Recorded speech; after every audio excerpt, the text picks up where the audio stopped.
It is always impossible until it's done. This is one of my favorite quotes from Nelson Mandela. You may have felt this way about something in your life, maybe working out or saving money. I felt this way before I went on a medical mission for 19 days to Africa. In my mission trip, we helped the underprivileged, we went on safaris, and we traveled to the country of Mozambique.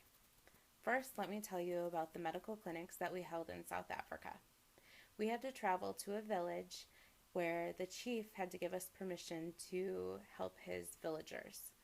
These villagers and others traveled many days to come see us. There was a long line of patients to see our doctors, nurses, and our EMTs. After the patient's medical examination, they were escorted to the pharmacy where I filled their prescriptions. When they picked up their prescriptions, they were given dental advice and information about Jesus. Now that I've told you about the work we did in South Africa, let me tell you about the fun we had. We got to go on a game reserve to go on safaris. The safaris were amazing. We went in the morning and in the afternoon and late at night. I was standing feet away from a cheetah. I was also in a jeep that was a couple yards away from a lion.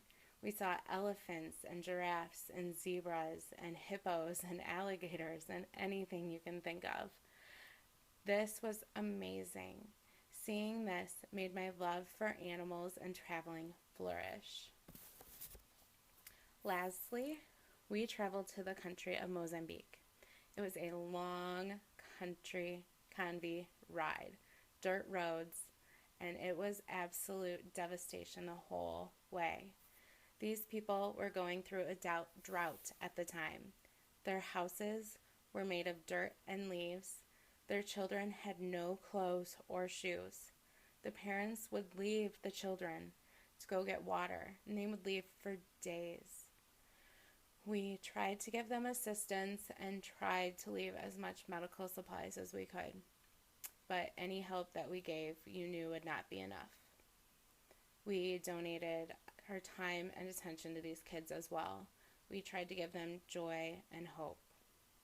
Seeing this made me want to share my story so that people like you know that there's life outside of our comfort zones in America.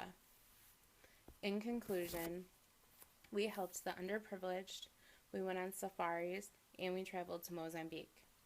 I hope you enjoyed my story and it piqued your interest in this beautiful and impoverished land. Nelson Mandela once said that education is the most powerful weapon you can use to change the world.